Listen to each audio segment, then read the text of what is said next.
Good morning, everyone, and welcome to Heräämö. I am Lisbeth Strömberg, and I will be hosting this event today. And with me here from my team, I have Jaakko managing the technical side of our event today, and then Anna-Leena will be taking good care of you in the YouTube chat. It has been a while since we've had a chance to host a Heräämö event in English, so I'm also really happy to welcome our English-speaking and international audiences back with us to Heräämö. And also our experiment with the Heräämö satellite studios has been running for a while now. That means that we have been encouraging you to invite your colleagues or friends together to watch the Heräämö stream together to discuss also the thoughts provoked by Heräämö events. But today, this might actually be the first time that we could have also some international Heräämö satellites, which is really great.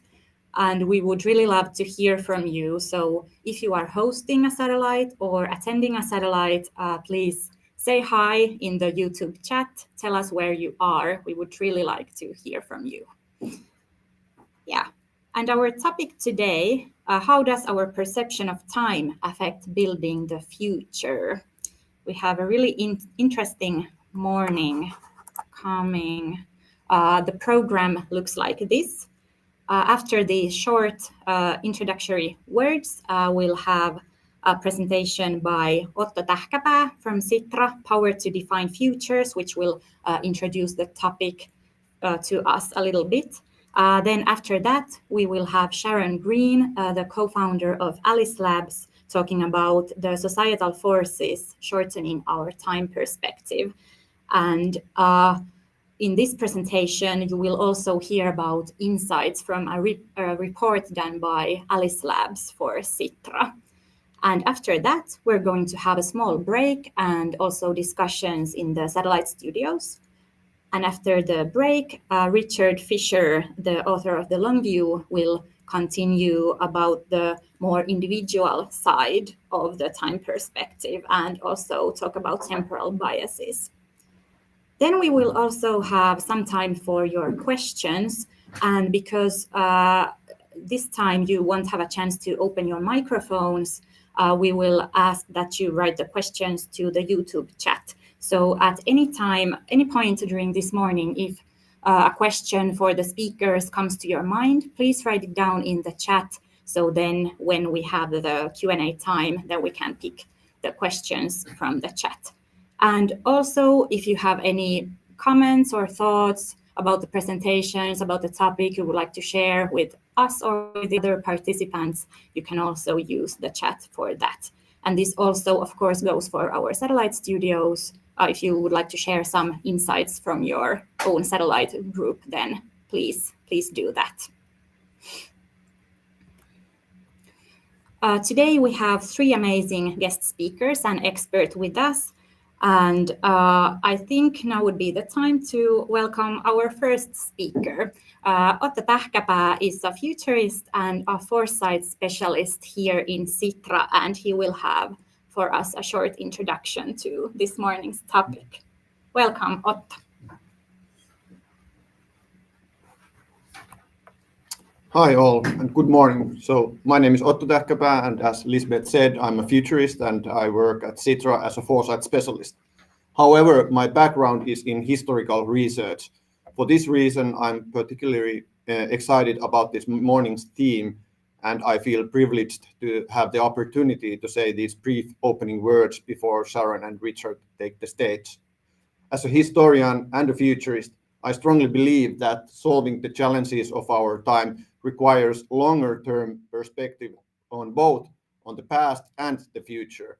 I could talk about this topic for hours, but since I only have 5 minutes, I will focus my remarks solely on how our future's horizon needs to be extended and expanded, and how this is connected to the concept of power to define futures.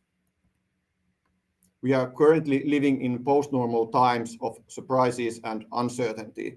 The future appears unpredictable, even frightening. attention is easily drawn to the latest crisis and to the present moment. However, building a fair, sustainable, and inspiring future requires a shared understanding of the longer-term big picture of change. Megatrends are a series of phenomena that describe broad arcs of change in the longer term. Sitra's Megatrend report, published in 2023, describes the big picture of change through 5 megatrends. Nature's carrying capacity is eroding, well-being challenges are growing, the battle for democracy intensifies, competition for the digital power gears up, and the economic foundations are cracking. We see that old visions of the future no longer serve us, and that the future will inevitably be different. Long-term thinking is needed, but that alone is not enough. We also need to change in how we think about the future. Post-normal times challenges the perception of the future as continuum of the present.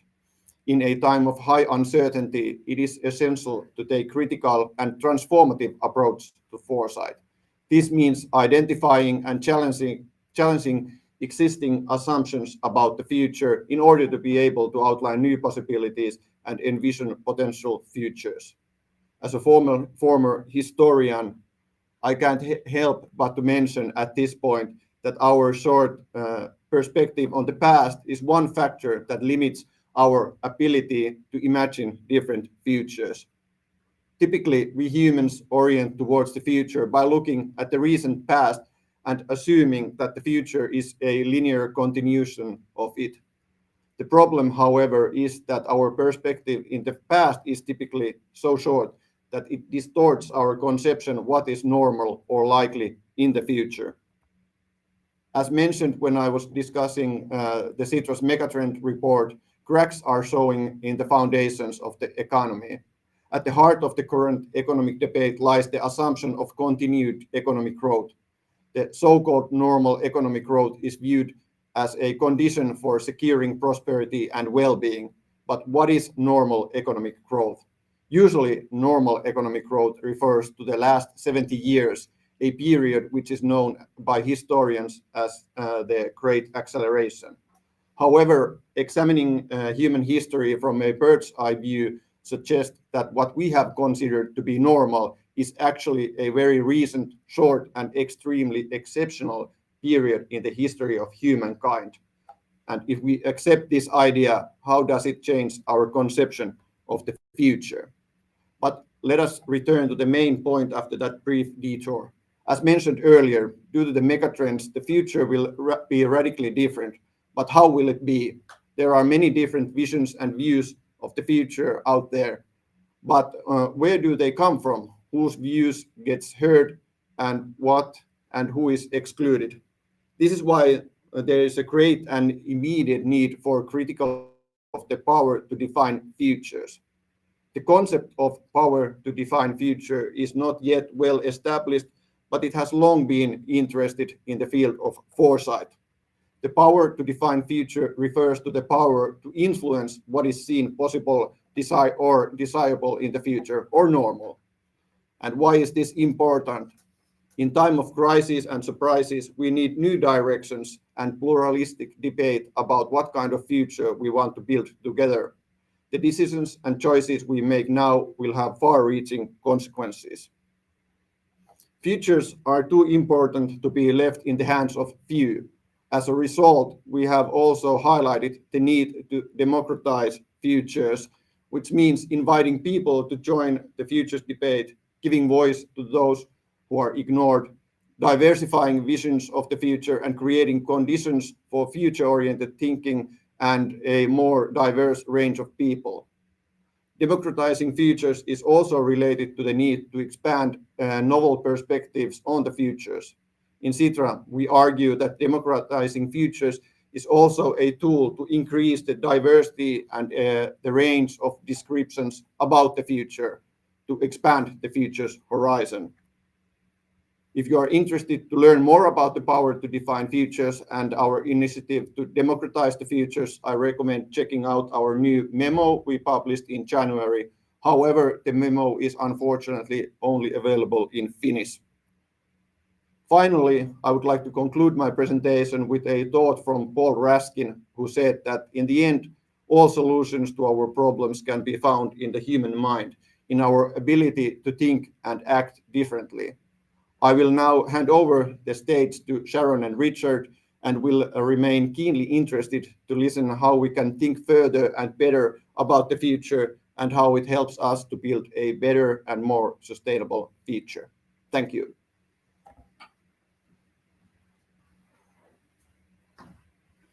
Thank you, Otto, for this introduction. Now, let me see. Where's my mouse? Okay, there. Yeah. So now, without any further ado, I would like to welcome to the virtual stage our next speaker, Sharon Green, the co-founder of Alice Labs. Welcome, Sharon. The stage is yours. You can now share your slides. Thank you very much, Lisbeth, and thank you for the introduction, Otto. That was fascinating. Okay, so the pressing present. What I'm going to talk to you about is how our relationship with time is influenced by the world we live in, and what are the various forces around us today that are forcing us, suppressing us, and drawing us into thinking more about the present than perhaps about the past or indeed the future, if we talk about this continuum that Otto just discussed. Live, work, create. Always onwards, always forwards. The belief in the continued progress of humanity has been a key pillar of modern thought. It's a logic by which human history and development is defined by progress, or an idea of progress towards constantly moving towards something better. And this leads to an optimistic vision of the future. But what happens if this logic of progress is challenged? What happens when threats and uncertainty define the future instead of progress? Does our perception of the future become blurred? And if so, what happens to our relationship with time? At the end of last year, the team at Alice Labs had the privilege of working with Citra, and myself, my colleagues Oscar and Sebastian carried out an exploration into people's relationship with time and how this actually impacts our ability to envisage and act for a better future. This morning, what I want to do is present in a summarized way some of the findings and the results of the exploration, and the various societal factors and influences in the world around us that focus and create difficulty in nurturing long-term thinking and future thinking. This research was carried out in Finland. We interviewed 15 people across different ages and genders from very different backgrounds. And although the interviews were confined in Finland, we could very quickly see echoes of movements and clues we had already seen in totally unrelated research that we'd carried out in different parts of the world. We set out to find answers to the following questions. What is the relationship between people and time, and how is it changing? And does people's relationship with time actually affect their ability or willingness to act for a better future? And if so, how? The starting hypothesis was that short-termism dominates this relationship. And we need to validate or invalidate the hypothesis and understand the implications. I think, spoiler alert, the title of the presentation, The Pressing Present, gives you an idea of whether we validated or invalidated the hypothesis. So obviously, we did find that people's focus is tremendously dominated by the short term. And we were able to identify 9 different reasons why time is condensed into the present. 1, uncertainty. It will be no surprise to you all. Working life norms, performance pressure, convenience, easy access, stimulus overload, success, defined and redefined, converging challenges, individualism, and absence of a shared vision. Now, while these 9 reasons emerged clearly from the interviews, we saw that different respondents had different experiences of how their relationship with time is becoming more concentrated into the present and what actually influences this. The interviews that we did also suggest that many of the reasons that emerged in the survey are actually becoming stronger. So uncertainty is something that seems to dominate the discourse today. It seems to be getting stronger and obviously driven by issues such as climate change and war or rising cost of living.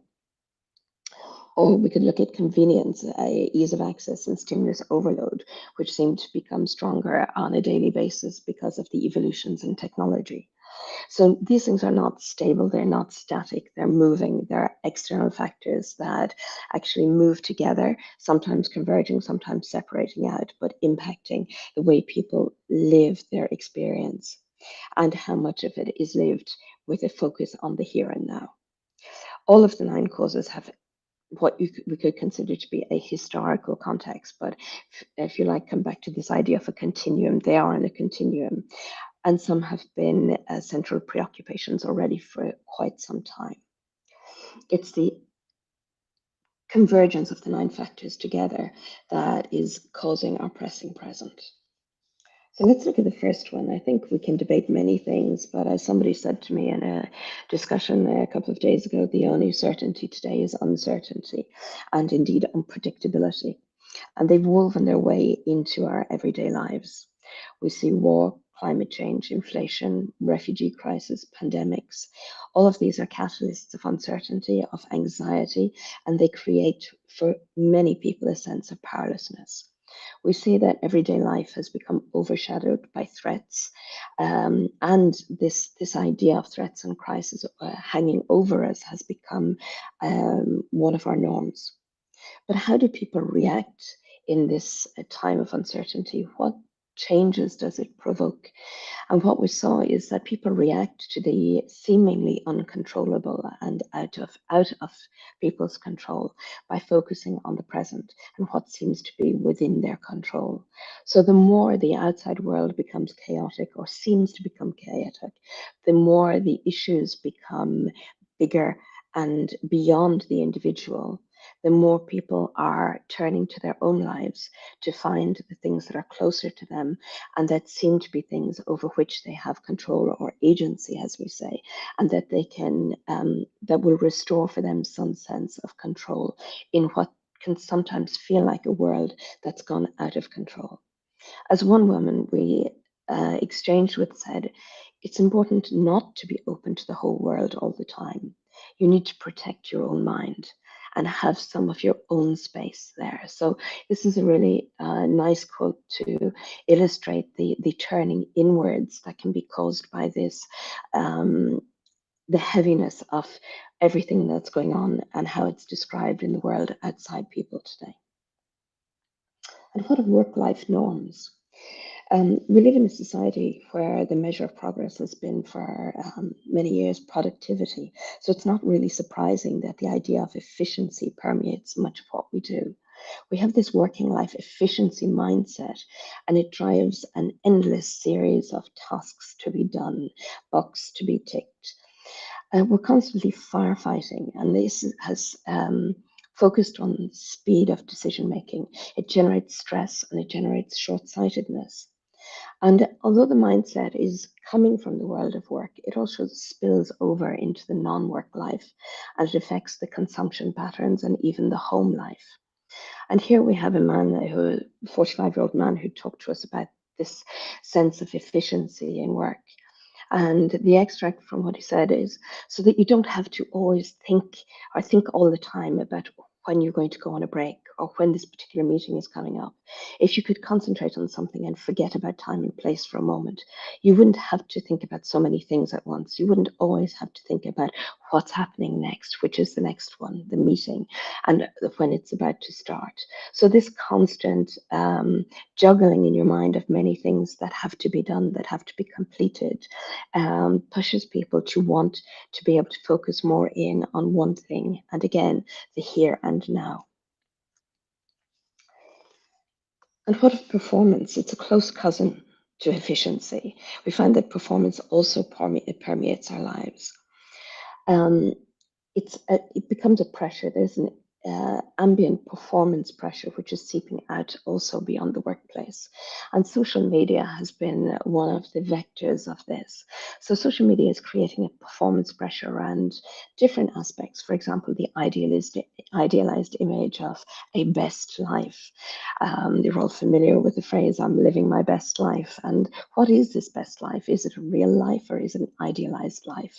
But maybe idealized, but what is for sure, there is a pressure around this image of a life that's lived, that you have to perform up to these images. You have to be like those people who are projecting this type of idealized life.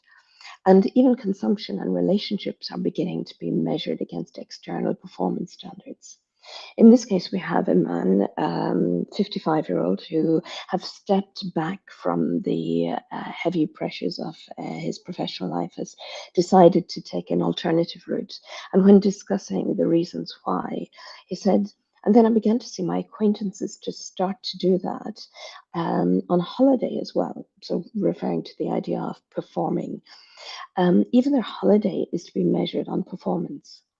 And maybe that's the kind of performance obsession.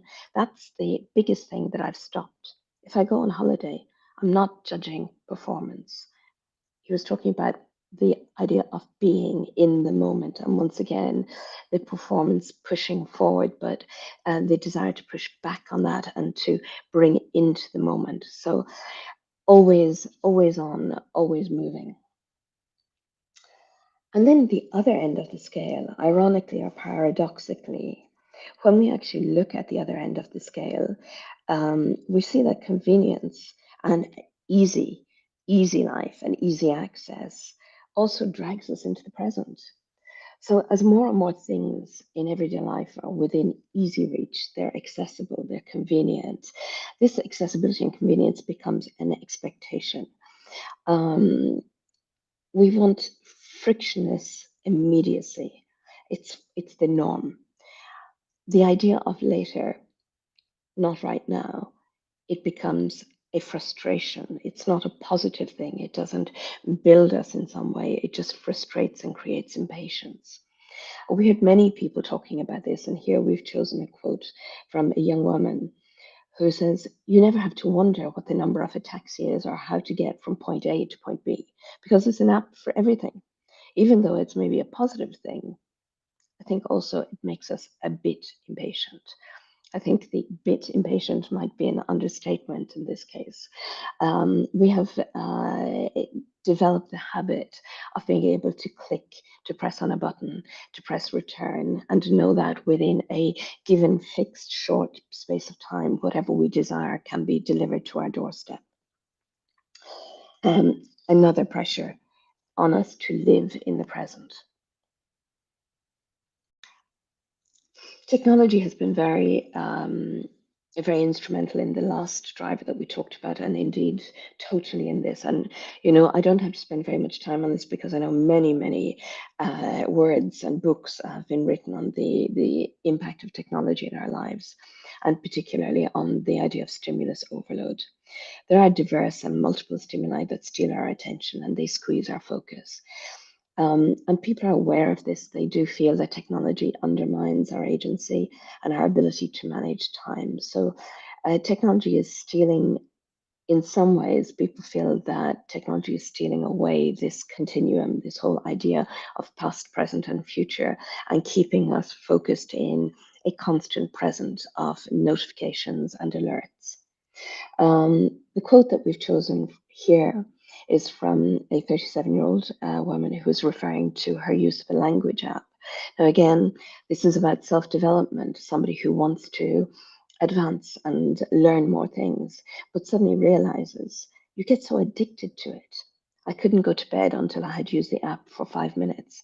And then I realized that this is no longer healthy adult behavior. If I can't give up and study when I feel like it, then I should delete this app. And this is something that we've heard in many places. It can be framed in many different ways, but about the feeling that the constant nudging and reminders we're receiving from technology takes away, to a certain extent, a feeling of our own willpower and agency. Then we move into things that sit perhaps at a deeper level, at the level of our values. And we see also that in the world around us, things are changing our values, which also changes our relationship to time. One of the things that has been changing progressively is the definition of success. So success has long time been signaled by social ascension and accumulation of wealth. But this is being challenged today. We see, especially in the Western world, that social mobility has slowed down, and the increasing uncertain future, especially for young people, are driving them to seek alternatives. They're looking for different goals such as meaningful social interactions, well-being, or rich experiences, instead of constantly focusing on the signifiers of accumulated wealth, economics, and things that they can acquire. And again, we've had somebody from an older generation looking at young people and describing it in the following way. This is perhaps the next generation has already realized that this is not the kind of wealth that they can expect. They see that they have to be content with something else. And that's why they're better off looking to themselves for how they personally want to define success, rather than referring to external measures. And again, we see this as internalization, fixing personal goals and personal measures of success. And it is also bringing people into the here and now, moving away from the measures that are over time built and acquired. We're moving into a notion of living in the now and experiencing in the here and now. And what are converging challenges? So everyday life, I mean, we talked about uncertainty, we've talked about stimuli, we've talked about things changing. There are many different things happening in people's lives today. In fact, lives are this constant jigsaw of moving pieces. And for many people, their everyday life is a convergence of challenges. And for some people, this convergence of challenges, both personal and at a societal and a world level, can actually bring them to think much more carefully, to become much more mindful about their choices and their time. They want to move away from the tumult, the turbulence, and find some peace of mind. And to do that, they're focusing on the present moment and the whole movement of mindfulness that we've seen taking more and more amplitude in recent years. We have a young man, a 36-year-old here, who described it in the following way. I like to be able to live a relatively unhurried life. Of course, sometimes things can come up that need to be dealt with quickly, but mainly I have the time to sit with that cup of coffee for a while and just be, no longer focused on going from one place to another at 1,000 kilometers an hour.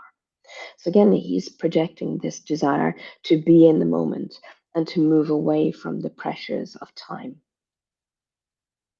And what of individualism?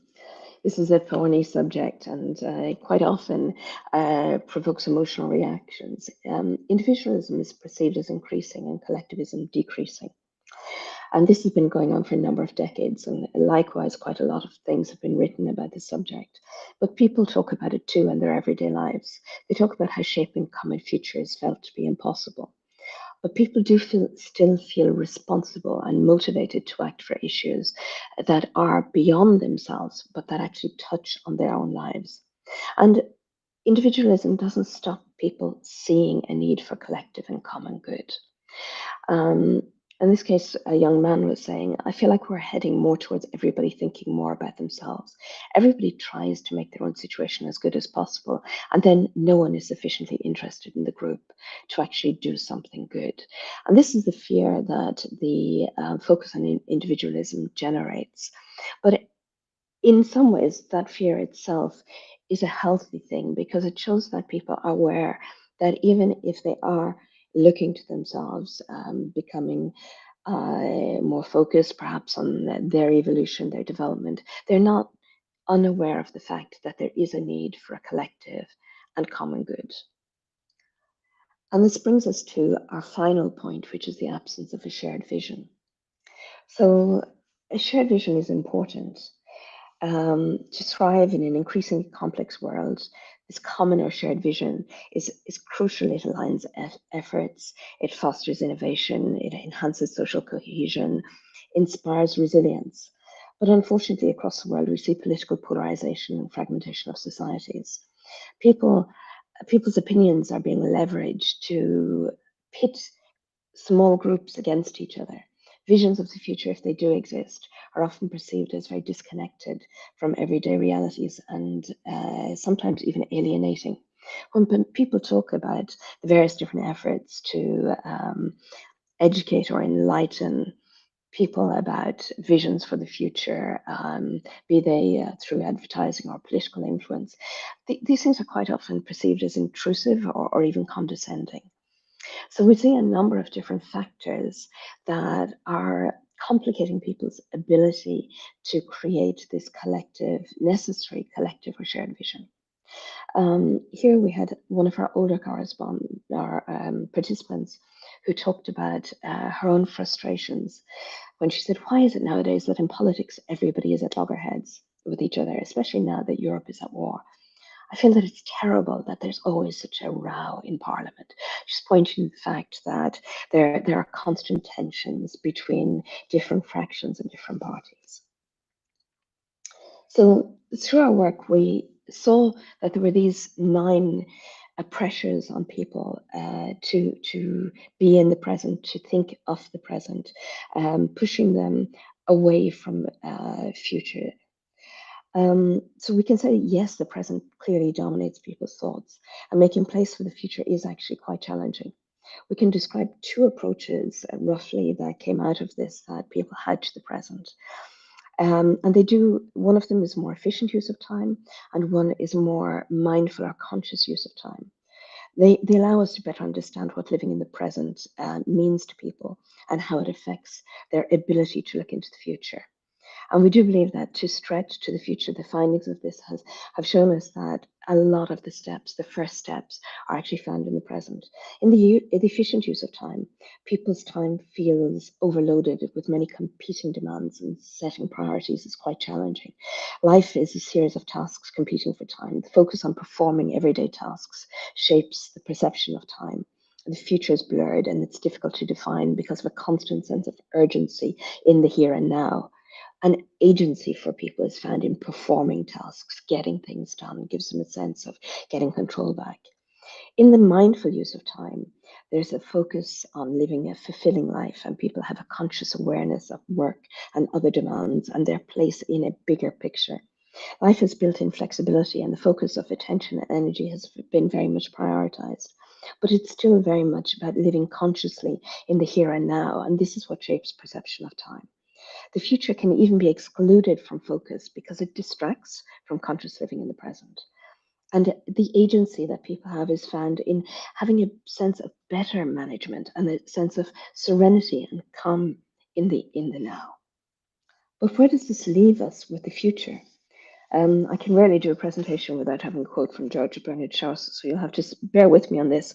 He said, we have been made wise not by the recollection of our past, I would say, or the managing our present, but by the responsibility of our future. The future is tremendously important, as Otto pointed out. And we have seen that in these times of rapid and unpredictable change, the natural continuum of past, present, and future is disrupted. The future is no longer an extension of the past, but it's actually a challenge to the present. Do we need to look to the present to find ways to engage people in the quest for the future? Perhaps. There's also another aspect of this, and this is the tension between the individual and the collective. And we've seen that an individual's willingness and ability to act for the collective good is very strongly linked to what they can do and the things that they are experiencing themselves in the here and now. Societal and global challenges can be seen as too far away and distant and beyond control. But people do see that there are things that they can fix that are close to them and that impact their everyday lives. So we ask the question, is it therefore necessary that agency and responsibility be present first in one's own life before people then can take agency and responsibility for the future? These are questions. Do we have answers? Thank you so much, Sharon, for this really, really interesting presentation. And I'm sure that all of you are now left with plenty of thoughts to discuss in your satellite studios. We also prepared a question for you to discuss if you would like to use that. We have sent it to you satellite hosts beforehand, but it is also soon visible on a slide on the screen. And also it will be posted in the YouTube chat. And the question was, how does short-termism or short-sightedness manifest itself in our everyday life? And those of you who are watching by yourselves, you can take a break, grab some coffee, maybe stretch your legs. And also, if you would like to think on this question and maybe share your thoughts in the YouTube chat, then by all means, do that. And also, I would like to remind you that if you have any questions for Sharon, you can write them down in the YouTube chat, so you'll be able to pick them from the chat later on. Okay, let's go for discussions and the break, and we'll continue in 10 minutes.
Welcome back, everyone. I hope you had nice discussions and also a refreshing break. And now it's the time to welcome our last guest speaker, Richard Fisher, the author of the book The Long View. And I also heard that maybe congratulations are in order since the paperback release anniversary of your book was last week, right? That's correct. Yes, it came out last week. Yes, congratulations on that. But yeah, the virtual stage is yours. Welcome, Richard. Great. Thank you so much for having me along. It's great to be here. So I've written a book about time called The Long View, so I spent the past few years thinking about time and our position in it. I'm thinking about time this morning as well because it's very early in the UK, in London, where I am. So time is on the mind in lots of different ways today. But so today I want to talk a bit about some of the themes from the book and build on what Sharon talked about earlier in the fascinating presentation. The book, though, I'll start with the origin story just so you can get some context and why I decided to look into it in the first place. I mean, it began with a moment shortly after my daughter was born. So my daughter Grace was born in 2013, and I began to think about what her kind of future life would look like. And it occurred to me in the sleep adult state that you have as a new parent that she could well see the next century. So born in 2013, it means she'll be about 86, 87 years old as the fireworks go off and Auld Lang Syne is sung and everyone's celebrating in the next century, which as a thought, I mean, blew my mind. Thinking about like the next generation of your family could have this long reach into another century, I found very mind expanding to think about. But then I began to think about some of the pressures and what my day job was as well. So in my day job as a journalist, I work at the BBC. A lot of the times that the date 2100 appears in headlines is rarely rosy or good. You know, it's often about sea level rise reaching a certain level by 2100, climate change stories. You know, robots will take our jobs by 2100. So as a milestone, it doesn't often get presented as a particularly positive one. And so that got me thinking about the problem of short-term thinking. Why do we not think more positively about the future? What are the pressures which discourage us and cause some of these problems, these grand challenges of the 21st century? You know, we live in a time when we face many long-term challenges, and yet we've arguably never been so short-termist. You know, and there's antibiotic resistance, there's climate change, there's the threat of artificial intelligence. Our previous generations never had to face some of these long-term challenges. So we're both kind of facing some of our worst problems, but also kind of like a time when we're least equipped to do so. So the book is about kind of like tackling that problem of short-termism, what its causes are, but then also kind of like, as the title implies, how to take the long view. So in the first part of the book, I look at some of the kind of societal kind of external pressures that we face. And it's been nice to see that kind of it dovetails a lot with Sharon's work, showing that there are many kind of external forces within the societies that we live in that discourage a long-term view. However, today I would like to talk about the individual perspective. So the second part of the book is about the psychology of short-term thinking and the long view. And so I'm going to give a bit of a flavor of how it is that we have inherited a brain that is not quite equipped to take in some of the pressures that we face. So undeniably, there are societal pressures, the media that we navigate, the focus on uncertainty. All these are kind of like external forces, but we also have a brain that is less equipped for long-term thinking and is not able to kind of like step beyond the present when everything else is going on around us. So I'll get into some of the reasons why and give a flavor of that from the book. But then I also in the second half, I also want to talk about some of the more like personal, practical steps that you can take things I've learned along the way researching this book over the past 5 to 10 years, that thinking about like what it is that you can do to actually take a longer view. So let's dive in. So the first psychological like effect that I want to talk about is what I phrase as near far effects, and I'll try and explain what that means. So in a nutshell, the brain tends to kind of think of time as distance, and there's a research kind of paper and body of work actually from the psychologists Lieberman and Trope, who wrote a kind of like very influential paper in Science a few years ago, and but what they showed basically was that that time as we perceive it is often kind of equated with distance. Now this the best way to illustrate this is with a painting that they used in one of the papers. This is a landscape with the fall of Icarus, which is quite a famous painting, and it shows the death of Icarus falling into the ocean. Now, if you look at that painting, it's maybe not immediately apparent where Icarus is. So I'll give you a moment to take a look and see if you can spot him. He's not in the foreground, nor is he in the background either. He's actually down by the ship. Just below the ship, you can see his legs flailing in the air.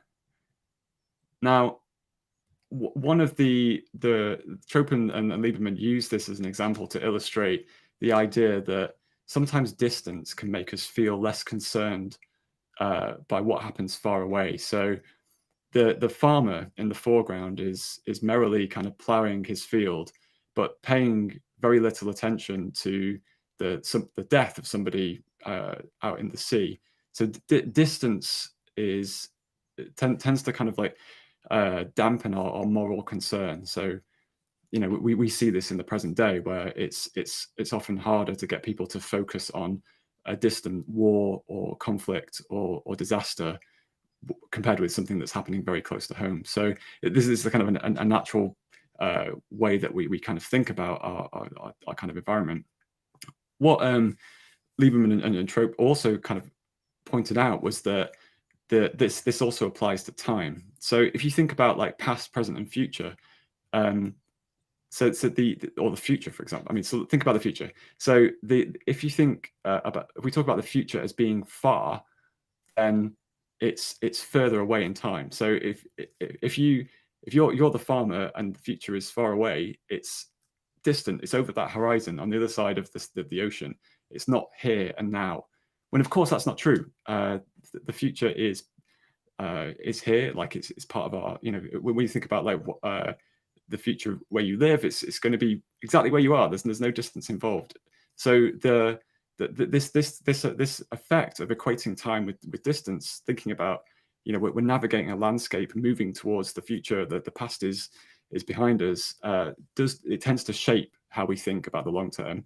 So we're more likely to look at our local surroundings than we are to think about something that's very far away from us or show concern for it. So future generations, my daughter, into the next century is going to be much further away in the time, and also kind of our concerns and thoughts.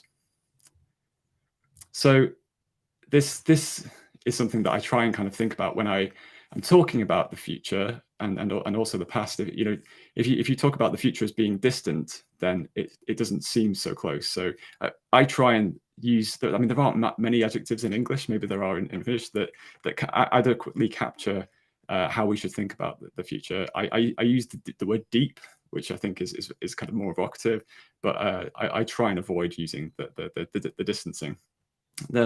What's interesting is that we in the West often think of through our language and our culture that the distance framing of time is often thought of as the future is in front of us and the past is behind. However, other cultures don't always think that way, which I think is an interesting twist.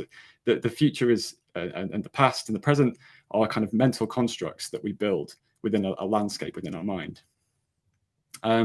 This just captures like how near and far effects can affect how we think about things. When things are near, they're concrete and they're detailed, they're important, they're feasible. Whereas, as Trope and Lieberman pointed out, when things are far away, they're much less concrete. They don't seem as important to us.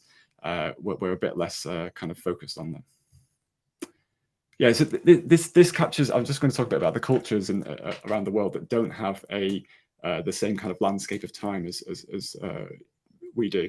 So there's the Aymara language in Peru, Bolivia, that they talk about the past being in front of you and the future behind. Which, when you think about it, makes sense, because we can see the history, we know what happened there, it's very visible to us. We can't see the future. No one can predict it adequately. There's another a Maori proverb which talks about we walk backwards into the future. I really like this because this captures exactly how it actually is. We've got the perspective of history, as Otto pointed out, but what we don't know is going to come. And so I use these examples to point out that our perspective of time is shaped by this landscape, but other cultures around the world have different landscapes. This is one of the most interesting ones that I came across during my research. The Yupno group of people in Papua New Guinea live on a very steep valley and on the side of a slope. And when the researchers who kind of studied this group went to visit them, they asked them questions like, how do you think about the future? What is yesterday? When is tomorrow? And through these conversations, they looked at the hand movements of when people were talking about yesterday or tomorrow, they would gesture downslope or upslope. So tomorrow was upslope and yesterday was downslope. So again, a completely different geography, landscape of time there, just built on the surroundings of the people. It changed again inside the home. So the yesterday was close to the door, tomorrow was further inside the house. So I think as we kind of navigate the world, I think it pays to think about how the construct of time that we have in our heads is built on a kind of a geography as well, and this shapes how we think about the long term. The second major kind of psychological habit, temporal bias, I'm going to talk about are what can be thought of as fast and slow effects. So Sharon talked about this in her own talk, so I'll try and build on that. A few years ago, there was a philosopher called Paul Cillier wrote a paper on the importance of a certain slowness, and it was an argument for slowing down and doing what some of the respondents in the survey you just heard earlier on talked about, like taking some time to enjoy the coffee and step back. In this paper, Cillier wrote about used the example. It was from a novel written by Milan Kundera, in which the metaphor of a motorcyclist was used to describe how we navigate modern life. The motorcyclist is zipping along at 70 miles an hour, and he's going so fast that all they can focus on is the road ahead. If they do anything else, they're going to tumble off the motorcycle. It's definitely difficult to take in your surroundings. You can't see that tree very well, moving it's just a blur. But nor is it a good idea to start thinking about your kind of plans for tomorrow, or what you're going to do, what you've just been doing at work, or what you're going to be doing even in 100 years, because obviously if you get distracted, you're going to fall off the motorcycle. What I like about this is it captures kind of how we live now, the pace of the media that we live in, the times that, Otto showed that graph earlier on about global GDP, the speed at which we move is shaping how we think about the past, present, and future. When we're moving so fast that it's difficult to kind of step beyond. What that does mean, however, is that we tend not to kind of see the changes that are happening, the slow changes that are kind of moving around us. Otto talked about this, this skews the idea of what is normal. This is captured by a psychological temporal bias that was identified in the 90s by a fisheries scientist. His name was Daniel Pauly, and he was studying the ocean, and he looked at the kind of the volume of fish and other creatures within the sea, the Nordic seas actually, and observed that in the accounts of his colleague's grandfather, there was just a much greater abundance of certain species, in particular tuna. There was an issue with tuna where the fishermen would be bringing in catches, and there was too much tuna, and he looked at the ocean as he saw it in the 90s, and there was nowhere near the volume of that species. And his point was that it becomes so kind of normalized that no one even noticed anymore that there was not the abundance that there once was two generations ago. He called this shifting baseline syndrome, and I think it captures many other parts of modern life, not just the oceans. Another example I think about, I don't know if this is the case in Finland, but on long car journeys when I was a child, I remember like at the end of the journey there being insects all over the screen at the end of the long journey, but the diversity of insects has declined. It's much less likely to happen now, and so my daughter doesn't even realize that there was once like much more insects in the air. So I think shifting baseline is a way of thinking about like normalization and how we need the perspective of history in order to see the change that is happening. Like otherwise we miss out on the slow changes. Yeah, so that's an empty ocean there. Interestingly, actually, I noticed a paper like just that came out last year that the tuna is coming back. So a positive kind of like twist is that in the Nordic seas, the ocean is becoming more populated with tuna again. So that's I think about writing a story about that, but I'll come back to that another time. Another slow kind of change which I wrote about in the book was this experiment, which is in Australia. It's called the pitch drop experiment. It's basically like it was started in the 1920s. It's very simply like a tar-like substance which has been left in a beaker that looks like it's solid, but is dripping very, very slowly. And it's to kind of, it was used to demonstrate the idea that that what seems static can actually be moving without you realizing it. I tell a story about a chap called John Mainston who was the custodian of the pitch drop experiment for many years, and he wanted to see it drop because every 8 to 12 years it kind of drops and falls into the beaker below, but very, very slowly. Unfortunately, like he never actually saw it. In 1979, when it was due to drop, he went to do some chores at home, missed it. 1988, the next opportunity, he was watching it intently, but then went out to get a can of Coke from the vending machine, came back, it dropped. And then in 2000, like they trained a camera onto it, like a webcam, and he was sure he was going to catch it, but then didn't, unfortunately, because like the camera didn't work. So, and he never actually saw it. He died in 2013 and never actually kind of saw the drop. The reason I kind of mention it is because it captures the idea that slow change is sometimes hard to see, but however, sometimes things can accelerate and become much faster events. So climate change is an example. Change is happening very slowly. We can't often see the changes happening, but however, every so often there's a wildfire or a flood, and things accelerate and they become much more visible. So those are just a flavor of some of the kind of temporal biases that we encounter and that we've inherited in terms of our brains from our ancestors.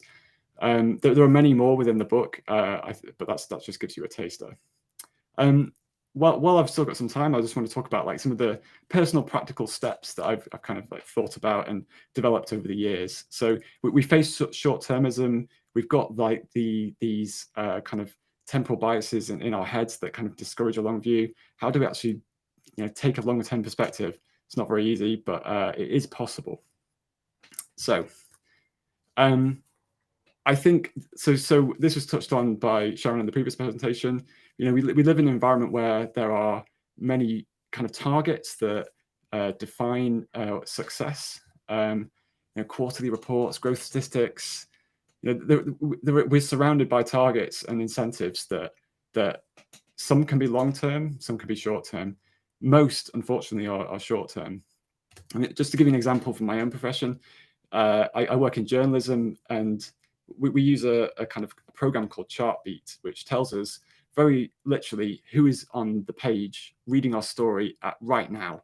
So it's kind of like it's been described as kind of like a fruit machine, a kind of a way of gambling for journalists. So you put a story onto the internet and you just hope that it will have a response. What it does is it focuses you very much on the present, like who is reading your story now. It doesn't tell you about the long term. So, and what if you only use that tool, it means that it's going to skew what you're publishing, because you're just going to kind of like focus on what works right now rather than like what might work over the long term. So you may well publish a story on the BBC that doesn't do so well on Chartbeat in the near term, but actually people read it every day. If 10 people read it every day for like 2 years, that's going to do much better than a kind of like a loud, salient story that's a bit sensationalist in the short term. So I that's in my own profession. I try and think about it, but like every time I talk to people about the long view, they mention some other focus or incentive or deterrent or target that exists within their work life that encourages a short-term view. So my advice, I mean, I don't know your industries, but think about like when you're thinking about targets, think about like what is a short-term target, what's a medium-term target, what's a long-term one. Another way of thinking about it is tactics, strategy, and mission, right? So tactics is the day-to-day, like what am I going to do today to achieve my goals? Strategy is like where are we headed? But mission is bigger than that. So at the BBC, the mission is to inform, educate, and entertain. Those are the Reithian values that were established 100 years ago, and they're still just as much of a long day. I think about this a lot because embracing a longer media diet is something I'm aware. I wrote a book about the long view, trying to diagnose the problem of short-termism while also realizing that I'm a member of the media and part of the problem. We live in a time when we're kind of bombarded with daily news every day. It makes it very difficult to slow down. The motorcyclist analogy captures what it is to like live within the modern media. It focuses us very much on what is happening right now. So where possible, I try now to not spend as much time on social media if I can. It's very difficult. I still fail regularly, but thinking about ways in which you can kind of step beyond the day-to-day is extremely powerful. So I try and very obviously read more books, but also like thinking about what the slow changes are. What the long view can give you is a sense that like of what is not covered by the news. So the news is going to cover what's salient, what happened in the last 24 hours, but there are many other changes which are happening which are not going to be picked up by the news. So this is an example from so there's a website called Our World in Data, which like shows basically like long-term trends with data. I'd recommend just spending some time looking at it, browsing around. One of the founders, Max Rosa, talks about like what this data kind of collectively shows. It shows 3 things that are true at the same time. If you spend all your time reading the news, it can feel like the world is awful. It feels like everything is getting worse.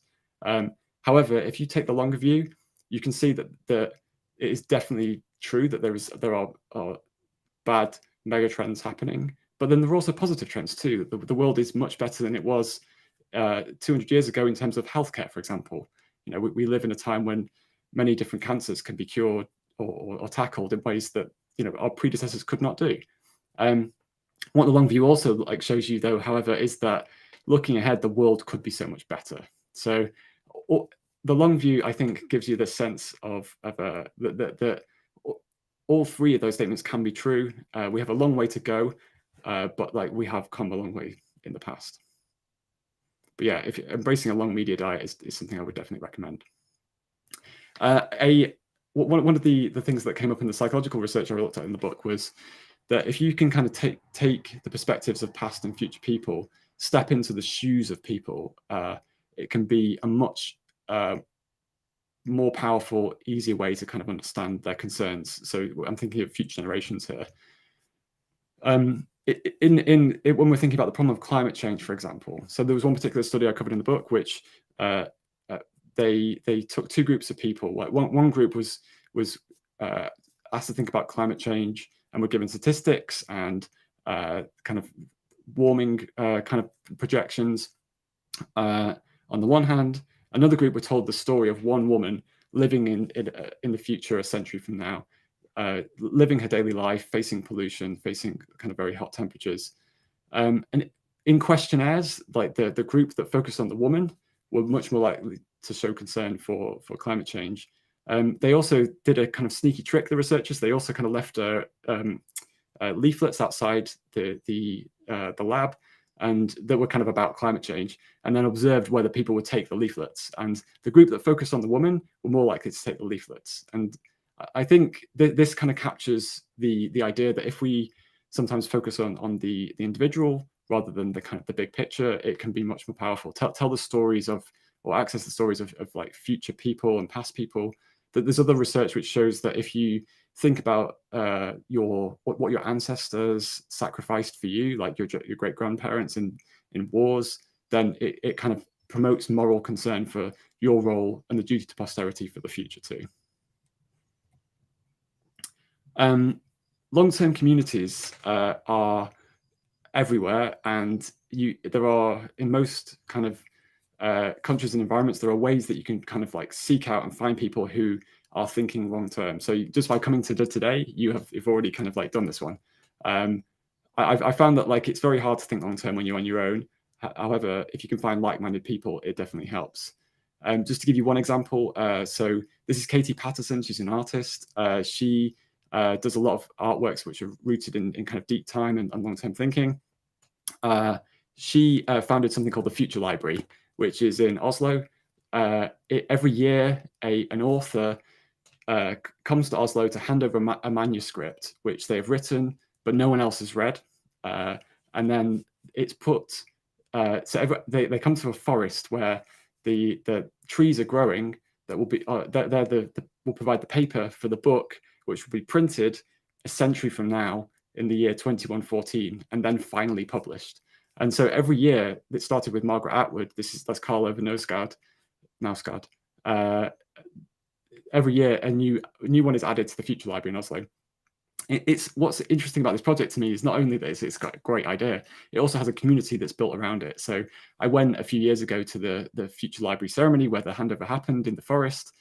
It was a Sunday morning. People were kind of walking along with kind of children on their back, walking their dogs. It was a community that like people were thinking about the long term just for that day. You know, there's the mayor of Oslo in the top right walking behind the party. You know, the community there helped to kind of like focus on the long term. It wasn't just the people on their own. And so if you get the chance to go, I would highly recommend it. Seek temporal windows. So Sharon and I were talking about this actually in the break. Like one of the ways that which I think about kind of like accessing the long term is to look around me and think, okay, well, what reminds me of the long term? So I'm looking now at a tree which is growing in my garden. Like the rocks and in the wall behind Sharon, as she was talking, she told me like 500 years old. Like finding ways to kind of access long-term history and long-term future in your everyday is more possible than you might think. So I spoke to a kind of an anthropologist called Vincent Ayante, who he goes walking in the Appalachian Mountains in the US, and when he looks at the kind of the skyline, he tries to imagine how they once looked millions of years ago. You can see it in the roadworks, you know. So here are layers of geology and man-made kind of construction that exists, you know, in your day-to-day as you're walking down the street. You can see kind of like the past right there. Myself, I try and collect rocks. So my dad, when I was a kid, asked me to kind of like start collecting rocks as I was going about like on my geology field trips at school and then at university. And I've done it ever since. I kind of pick up a rock when I'm out climbing up a mountain as a kind of like way of connecting with something that my dad asked me once to do. So I think find your own temporal window, but it's all around you if you look. And then finally, this loops back to my daughter again. I find it much easier to take the long view when I think in generations, not years, decades, or centuries. So my daughter, as I say, was born in 2013, and will reach through to the next century. But then you can go much further. You can imagine that her children or the young people that she knows are going to reach through to kind of further into that century, and then the century beyond that. And you can do the same with your ancestors as well. Think back to your parents' lives and when they were born, and then their grandparents. You're just a hop, skip, and a jump away from William Shakespeare or Charles Dickens. Like generations kind of help to close the gap. I talked about distance. I find the future and the past become a little bit closer when we think in generations rather than in years or centuries. Okay, thank you. I'll end there. But yeah, as Lisbeth kindly said earlier on, my paperback is out right now. So please, if you're interested in these themes, do pick it up. I write a newsletter as well called the Long View, a Field Guide. So that has some of the ideas that I've talked about today. But yeah, thank you very much for listening. Thank you so much, Richard. And now we have some time for questions for the speakers. So if you have a question but haven't written it down in the chat yet, you still have some time. But we will actually start with a question from here, from the studio. Would you like to ask your question yourself, Jaakko? Yes, certainly. I actually have a couple of questions in mind that I would like to ask you. And Lisbeth, can you see the chat? If there are any questions, then we can pick them up from there. One of the things that people in the YouTube chat were talking about were the different generations. So, for example, myself, I was raised in 80s and in the 90s, and for people who lived in 60s, 70s, and so forth, they have seen quite a different type of world, where many of the social pressures that Sharon mentioned in her presentation, they didn't necessarily exist yet. So what is your take on this one? Do the young ones receive a testament of short-sightedness automatically? How do you see this topic? Do you want to go first, Sharon? I can jump in there. I don't think I have a definitive answer on that at all. But we change with age. So are we talking about a generation, or are we talking about an age? So I'd say you come back to what Richard said about thinking in generations. If we're talking about the generation who are young today, are they doomed to think always in the short term? I'm an optimist. I think no. I think that we're learning new ways to navigate the present so that we can better anticipate or create the future. But to do that, I think the navigating the present is something that we're all learning to do because of the various different things. Otto mentioned the Great Acceleration. The world has changed so much over the last 70 years. It continues to change. And I think there's a notion of navigating the now before we can start building the future. And for me, that's to a certain extent what I believe that we're seeing when we talk to people today, is that they're trying to learn new ways to think about time, think about the present, and work towards the future. I think personally, I draw a lot of hope from younger generations. I think it's one of the it's easy to think about that we're getting more short-termist, but then if you look at kind of the way that young people are focused on climate change, I think that's an example of where that is a longer-term view in many different ways. So there is hope there. I think this generation is going to have to figure out how to balance social media with a long-term view. I think that's something that I learned from my own daughter, though she's not on social media, but she's kind of on the cusp of being old enough to get onto it. And so I think thinking about how to navigate the media that we live in and the pace of change while also being long term is something that we haven't figured out quite as a generation. And I'm 43, but I'm kind of have faith that the next generation will. How do you consider? I was talking with Otto when we were preparing this event about the fact that people don't necessarily, if you compare the current day situation to the lives of people who lived, say, 200 years ago or so, they could look at their parents and say, okay, that's how they have lived, that's how I will be living, and so forth. And we combined that conversation with the aspect of Otto being an historian. He talked a lot about kind of people needing to know the history better to kind of calibrate their compass for the future. Do you agree with Otto's take on that?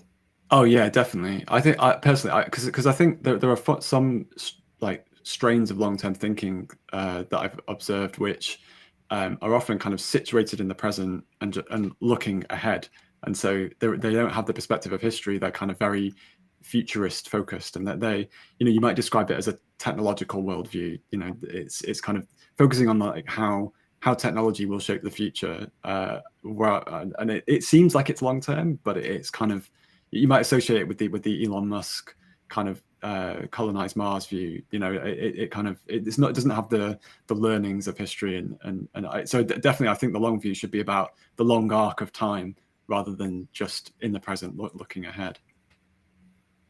But there's one more thing I just want to say on that point. I think one thing that I think Otto's point made me think about it is that we're often encouraged to do something called cathedral thinking. I don't know if you've come across that term. So cathedral thinking is the idea, in our ancestors built churches and cathedrals that often took many generations to build. So they would start the cathedral, and then it would I think that there's one in Spain which is only just kind of coming to be finished. And that's often framed in long-term thinking circles as a way we should think now. Start something that someone else will finish, and that is valuable. But cathedrals, people in the medieval ages lived lives that were much slower. When you were thinking about your grandchildren, you were thinking that they are going to have roughly the same life as me, so it's okay to kind of pass on the baton of building the cathedral to them. We can't imagine the lives of our children in 10, 20, 30 years time. So it's much harder to do that. And so I think there's a danger with assuming we'll know what the lives of our children will be like if we're not careful. So I think we need a new form of cathedral thinking, not necessarily exactly that version of it. Sharon, would you like to fill in on that? Yeah, I think I'd just build on that. I mean, obviously, I don't have the perspective of a historian, but from the observations that we're making of people every day and their relationship to time in the future, I think that is very true. Most people will say that they cannot imagine what their children's lives or what the lives of those who are young today will be in 20 years, because even in the last 20 years, things have changed so much when we look back on our own lives. So I think that that trying to stretch into the future from the past has become more difficult, and it plays back to the point that I made before. We are adaptable. We are as biologically made to adapt, and I think we are in the process of learning new ways of navigating time, psychologically, mentally, and physically.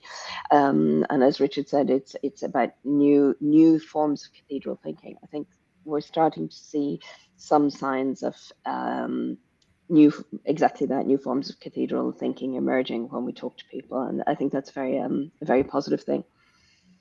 Yeah. However, it will take some time. It will. Lisbeth is signaling me that she has an actual question from the YouTube, not one of mine, so I will hand over to her. Yes, we have one more question from the YouTube chat.